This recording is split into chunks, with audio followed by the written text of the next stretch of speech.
Getting into the home stretch. Sort of.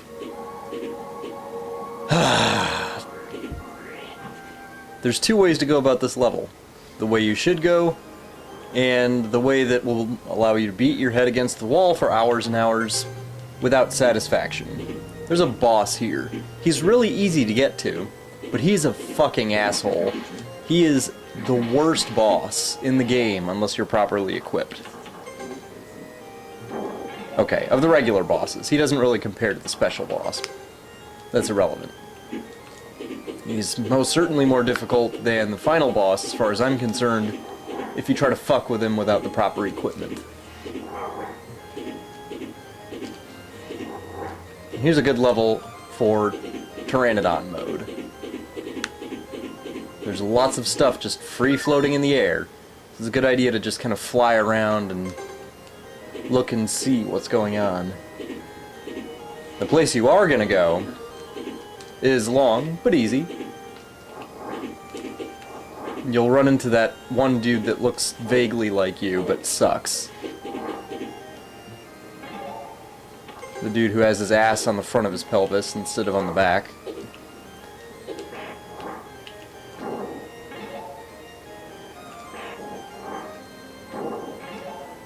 Really, this entire level is kind of... I don't know. It's not really all that special. It's a snow level, but there's not really anything great and glorious about it in comparison to some of the other levels. I mean, at least, even though the underwater level is complete fuckballs, it's pretty to look at. Yeah, most of the levels are pretty interesting. This one, I don't know, it just seemed so plain to me. Once you got inside, especially. And the fact that it's infested with the giant Chicago pigeons does not help its case. They're certainly no different than usual. They still shit on you, copious amounts. And here you get inside and it's just kind of there. There's nothing special about it, like I said. You just kind of fly through it.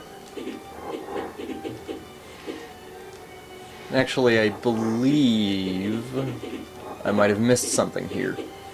Okay. Apparently I did not. By the end of the game, I did actually miss out on one item that I had to go back and get.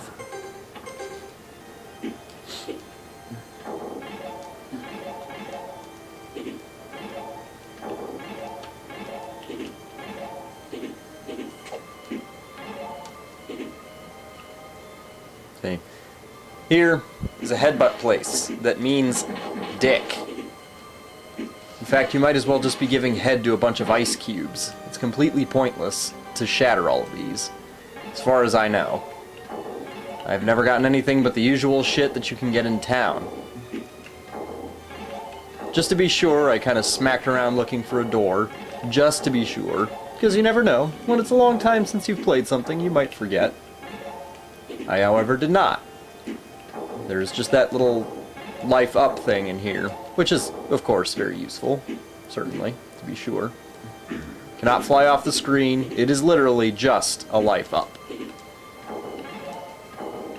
Which is kind of disappointing. They put all this shit around you, tempting you, making you think, oh hey, there might be something else hidden in here, but there's not. There's less than dick hidden in here. Despite your most valiant attempts to find otherwise.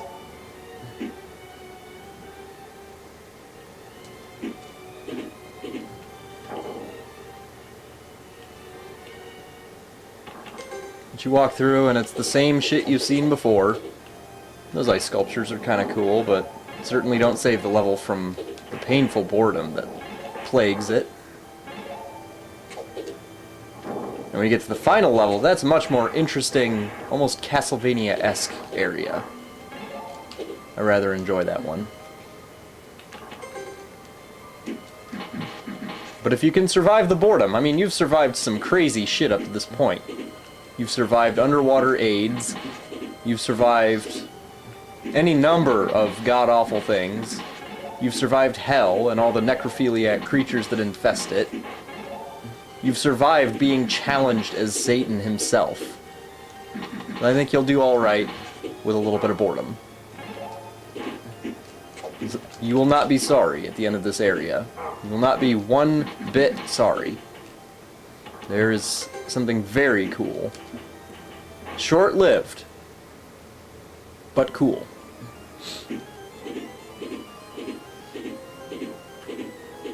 And Condom Head here is not that.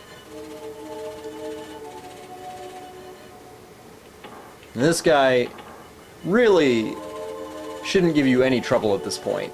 Before he was a nuisance, now it's just kind of a stumbling block. It's there just to piss you off. In fact, I wouldn't even fuck around with the regular demon form. I do believe Pteranodon form is more than effective against this bastard.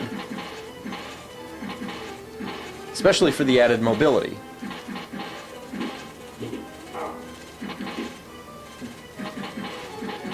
I, however, did not immediately switch to it, as I'm sure you can tell. Here I finally did, and this will show you just how much easier this guy can be. The increase in firepower, rate of fire, mobility, this guy should not touch you. Or at least not touch you very often. Don't indulge him, despite the fact that he looks completely harmless and legit. There's no free candy from this guy. He's just like all the others that would promise it.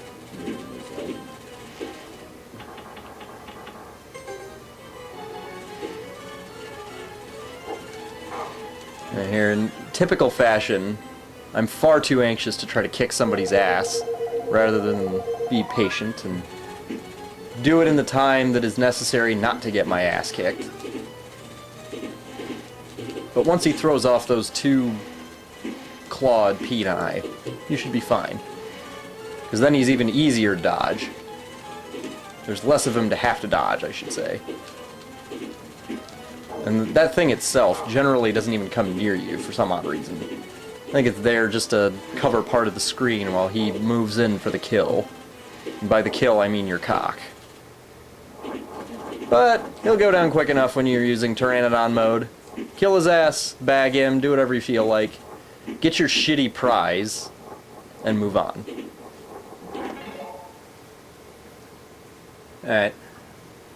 Now,